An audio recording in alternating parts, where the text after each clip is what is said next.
Let's take ourselves back to the beginning. So infants, so this is prior to the ages of around 2, become aware that they exist.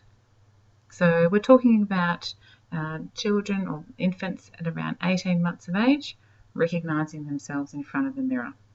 This, of course, depends on the maturation of the nervous system because everything is developing at a rate along our lifespan.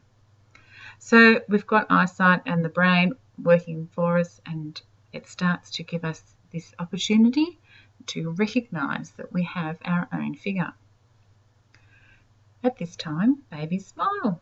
That indicates some social behaviour. It's an interaction, and babies will smile at their mothers and respond to their mother's voice out of survival, but also to form an emotional bond.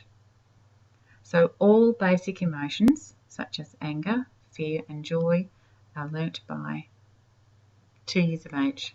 It's pretty significant. A very interesting study was conducted by a fellow called Lorenz, who hatched geese in an incubator. And what happened was, when those geese hatched, they thought that he was their mother. Because geese, when they are born, follow the first large moving object that they see, which is normally their mother. This is imprinting, a very rapid and early learning of a permanent behaviour pattern. I'd strongly suggest you taking a look a little bit further at the case of Lorenz and the geese. But it does make us think about whether or not imprinting occurs in humans, and this is the very first part of attachment theory, because it doesn't really, but as I said before, infants form an emotional attachment with their primary caregivers, and it happens very critically very early in their lives. And the amazing technology that's being used now to study unborn children has enabled us to figure out that they are able to hear and can remember the sound of their mother's voice. Astounding. So emotions of infants develop to help them establish relationships, and there's that very strong bond between an infant and its caregiver. And you notice, if you know anyone with a small child, there's critical times when you can't take that baby away from their mother. They will not want to go. Of course, things can go awry here as well, but let's focus on the positive. So what happens during childhood? Well, children understand they have a gender identity by about 3 years of age. I am a girl, girls like this. Children also learn skills, attitudes and behaviours that help them to function with others. So it's about becoming aware of what our society rules are, and we practice those through play. We practice those with others. Play, anything that we do for pleasure, but it has very practical advantages for children too, because it can have a huge influence on cognitive development. It certainly increases our ability to explore. It releases tension, so it's actually really good for our emotional development and gives us the social skills that we need. Let's talk about peer group here and what the function of a child's peer group is. So it's about providing a source of information about the world. If you think about children that you might know, or try to cast your mind back to when you were a child, you've actually got a very small world. You don't have any idea about the enormity of what happens around you. But peer groups also critically provide you with feedback and motivation about your competency and your ability. So how'd you go? Or how was that? Are you the same as me? Are we different? All of those things happen through comparing ourselves with others. It's really important for social advancement, but also for us to feel good about ourselves. Parenting styles have a little bit to do with how we grow at this time. So you can investigate these a little bit further, and there's actually a few more than the 3 here that have been noted, but these are the main categories.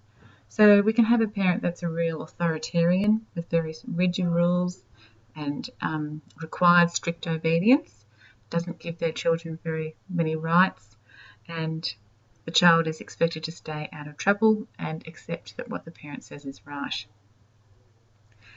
At the other end of the scale, parents can be very permissive, give very little guidance, far too much freedom, don't hold children accountable for actions, and don't enforce any rules. And then we have the authoritarian, who supplies that firm, consistent guidance, but with lots of love and affection, can control behaviour, but without doing it in a really top-down way. So have a think about your own parents, or if you are a parent, think about what your preference is here, or what you like to do most of the time, what works for you, and then have a think about how it may affect behaviour and development. And then we have adolescence. So this is really about our search for identity, and puberty is that signal that we're starting to form a more mature self-image. We're starting to move towards adulthood. Interestingly here, from a cultural perspective, ethnic adolescents can face rejection based on their heritage. So we're very much on stereotypes here. But if you're a teen who takes pride in where you've come from, you're going to have a much better sense of self and have a greater sense of personal identity.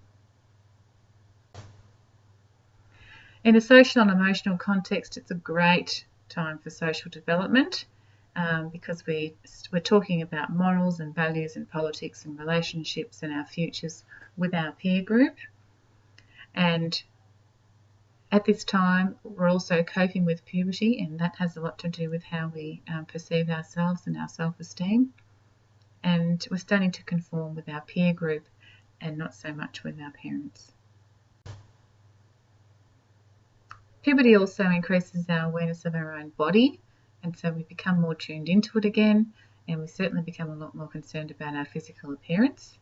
And this can go both ways. It can produce feelings of unhappiness at the things that we don't have, that grass is greener syndrome, but it can also confirm why we like ourselves. And of course, adults still have a significant impact on us. So our parents, whilst they have an effect on our identity formation, and we can have conflict that is good and bad, start to lose some of their power as we look more to our teens and peer group.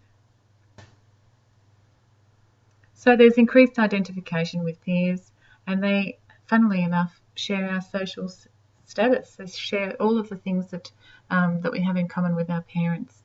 So we can look at lack of peer support being linked to a couple of negative behaviours, but generally good peers, and it can be 1 or 2 friends depending on your personality, maybe it's 10 friends, but they certainly help us transition into adulthood, and moving that away from your family and even perhaps away from your adolescent peer group also helps you to expand on your personality and your identity. So there's a peer group. That's the last one of our annotated PowerPoints. I hope you really enjoy this module. There's great things to think about in terms of social development, emotional development, and how our morals can reflect how we think.